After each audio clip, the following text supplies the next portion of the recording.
तरीन साहब अलीम खान साहब पर दूसरी जानिब शाह महमूद कुरैशी साहब की भी कल रिहाई हुई और आज वो चेयरमैन तहरीक इंसाफ से मुलाकात करने भी जा रहे हैं और उसके बाद उन्होंने कहा कि वो आइंदा के लाएअमल के हवाले से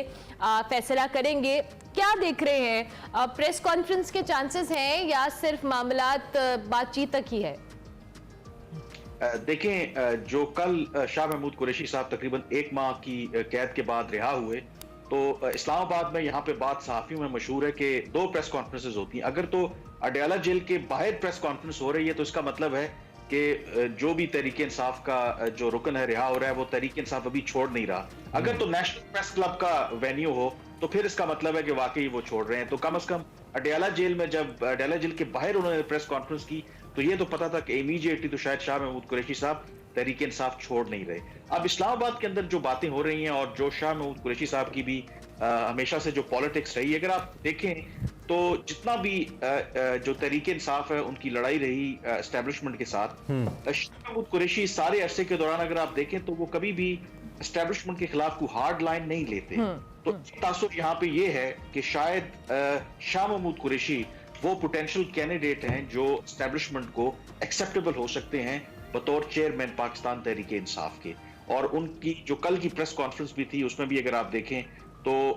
बावजूद इसके कि उन्होंने कहा कि वो इंसाफ का झंडा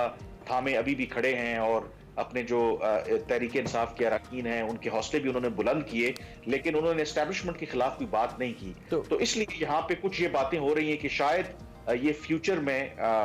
पोटेंशियली हो सकता है कि ये टेक ओवर कर लें। तो कामरान, जिन लोगों ने तहरीक इंसाफ छोड़ी है, अगर लेट्स सपोज हम इस अजम्पशन पे थोड़ा हम कर लें या बात कर लें कि जी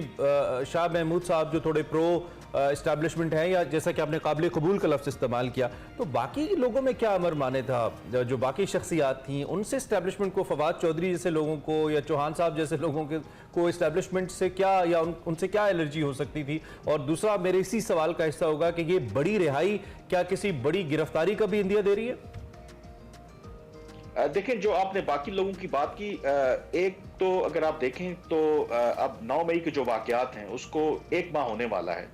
और जो भी पॉलिसी होती है आप एक लॉन्ग टर्म उसको उस तरह से सस्टेन नहीं कर सकते। आई थिंक शुरू में जो पैगाम था, जो मैसेज था, जो बाकी फवाद चौधरी की आपने बात की वो भी बड़े वोकल थे, फयाजुल हसन चौहान या बाकी जो लोग थे, शायद एक मैसेज ये देना था कि जो तहरीक इंसाफ के चेयरमैन है उनको किसी तरीके से आइसोलेट करना था। लेकिन जो मेरा अपना मेरे ख्याल में तज्जिया है कि बाकी तहरीक इंसाफ के चेयरमैन के साथ जो मर्जी हो, लेकिन Tehreek Insaf as a party I think वो तो रहेगी और वो सूट भी करता है तमाम स्टेक होल्डर्स को। तो जहां तक शाह महमूद कुरैशी की बात है, ऑब्वियसली एक बड़े पुराने वो सियासतदान है, अगर तो तहरीक इंसाफ को रहना है तो डेफिनेटली एक ऐसा फेस तो चाहिए पार्टी के लिए कि जो चीजें आगे लेके चले। और दूसरा जो आप बात कह रहे हैं, डेफिनेटली एक ऑप्शन के अगर इनकी जो रिहाई है क्या किसी बड़ी गिरफ्तारी का या ये इंडिकेशन है या इन फ्यूचर या कमिंग डेज में कुछ हो सकता है। और कुछ बातें तो ये भी हो रही हैं कि शायद इनकी जो रिहाई है,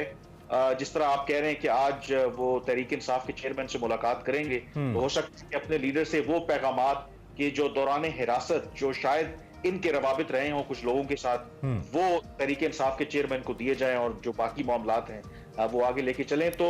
इंटरेस्टिंग डेवलपमेंट है ये, क्योंकि रिहाई होने के बाद दोबारा गिरफ्तार ना होना आई थिंक, और फिर शाह महमूद कुरैशी के जो अपने क्रेडेंशियल्स हैं माजी में उनका एक एम्बिशन रहा है कि वो मुल्क के वज़ीर आज़म बनना चाहते हैं, हर सियासतदान की ख्वाहिश होती है, लेकिन शाह महमूद कुरैशी साहब की तो बहुत ख्वाहिश है। तो इस तनाजुर में शायद लोग जो है इवन तहरीक इंसाफ के जो अपने फॉलोअर्स जो लोग हैं वो इन रोल को विद सस्पिशन देखते हैं। ओके। अच्छा कामरान, दूसरी